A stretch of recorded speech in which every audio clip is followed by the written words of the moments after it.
This is Charter Local Edition. I'm Brad Pomerance in Riverside today, and we are joined by Cheryl Brown. She is a member of the California State Assembly.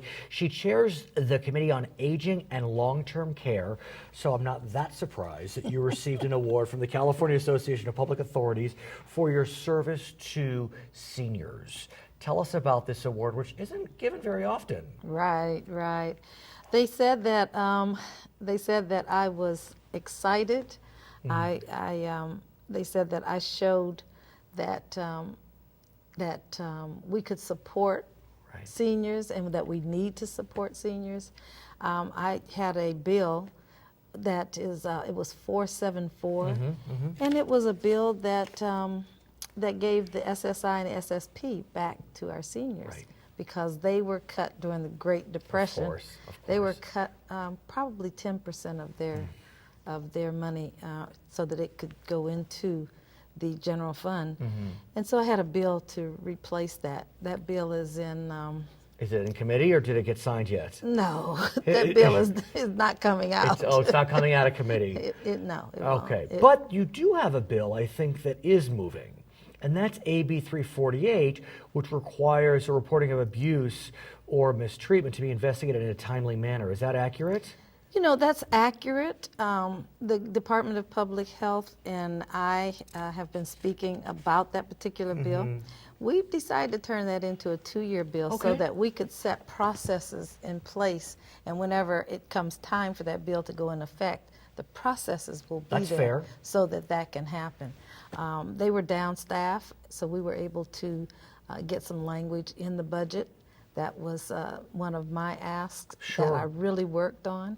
And one little part of it was left out. Which is? It's called the EIR. Okay. Yes, I think that. And that small part, it's about 20,000 complaints that haven't been covered by anything. Understand.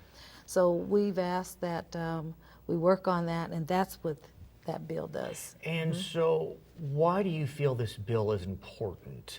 I mean, one would think that if there's a claim of abuse, sometimes there can be people trying to cause trouble and there's no abuse in the home, but when there's a legitimate claim.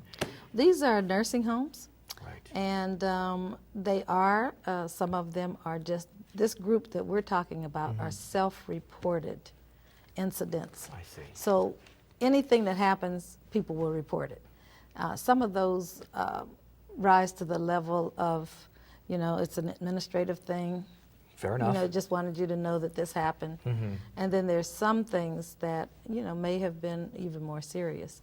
So you would think that we have systems in place to do that, but we haven't had that, and that's why we're working on it. Let me ask you, if I may, if we have a relative, a friend, that may be in an elder care facility or maybe at home, and we are fearful that they have been a victim of neglect or abuse, what should we do? You should immediately report them. To whom? You can call the police and report them to police. Okay, yes. It can be but that. But then there's the other agencies that the county has. The depending on what county you're in. Office on Aging. No, every county has an Office on Aging, and you report it. And how do you become that squeaky wheel until your bill gets signed to make sure? I'm talking to you. Yeah, you are. Amen. I'm talking to you. But how do we make sure that these complaints are heard? Because, look, these people, there are mothers and fathers and aunts and uncles, and sometimes they can't advocate for themselves. Well, we went through the Great Recession. Right. We lost a lot of staff. Right now, the budget ask that I asked for to clear out most of it, they're hiring over 200 people. Okay. And the people that they're hiring have to be nurses.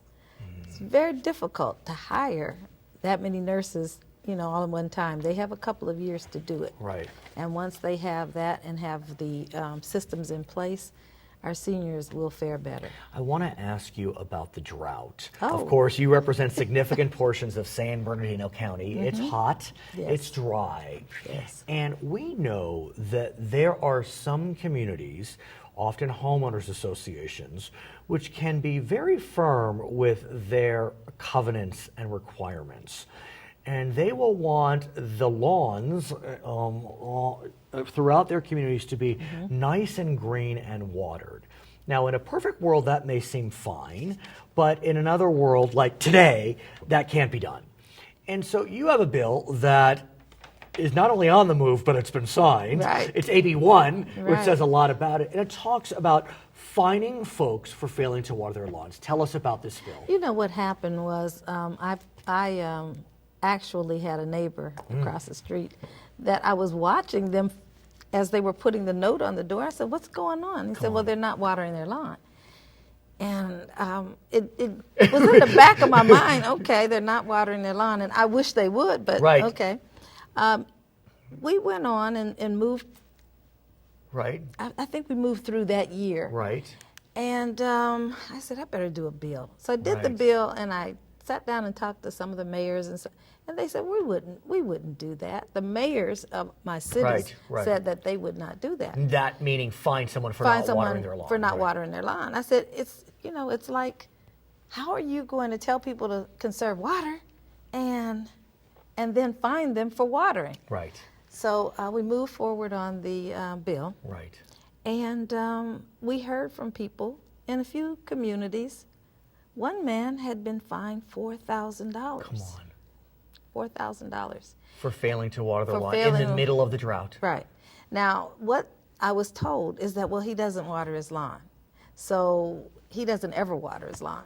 But there's nothing I can do about that. Right. This is a drought. Yeah, So, exactly. You know, so we have these measures that we have to take into effect. Let me ask you, though, did you receive much opposition to this bill? Or was there a consensus that this is crazy talk to start fining people for not watering lawns? I think I had probably 100% right, support, yeah. and the governor signed it right away. So I think it was something, and there were issues that were happening, Right. isolated issues in Right. isolated communities, and people did not think Right. that message I was want to ask you good. about artificial turf. As you know, there are some communities, Glendale I happen to know as an example, that prohibits homes from putting an artificial turf. Again, we're in this kind of alternate reality where we're trying to incentivize folks to put an artificial turf. We're giving rebates, the MWD, the state, the cities, and then you have these outliers that don't allow artificial turf. You know, they did that at the at some of those mobile home parks. Right. But we had another bill. Okay. And right. that bill was myself and I think Ms. Campos. Sure. Or And compost. that bill went through, was signed before AB 1 Right. of this year. So that's on the mobile yeah. home park side, but So that's- I understand we're still, I think, I can't remember the member, one of your colleagues is looking at oh no, actually I could be wrong. I think the city of Glendale is considering whether to reverse its ordinance to allow for artificial turf. I'm just wondering if the state needs to take this up. It seems counterintuitive. I don't want to take a position. I'm just, a journalist out here trying to have a conversation, but it does seem counterintuitive. Well, I'm not sure if any of our bills that we passed recently Right. would take that into Sure, effect. sure. So I would go back, look at it, and maybe that's the next AB. Maybe that's the next AB Right. 1 next year. Clearly. How are your constituents doing during the drought? How's everyone faring? You know what? Our constituents are just resilient. They are. I was looking, my husband sent me a bill Right. that we got from the water department. He said, do you know we've cut our water use 49%? You, the Brown household. Our household. Congratulations. You must be very and proud. it's right in front of me. You got it. We really do have a bad looking backyard. It's okay. Her name is Cheryl Brown. She is a member of the California State Assembly. My name is Brad Pomerance. You are watching Charter Local Edition.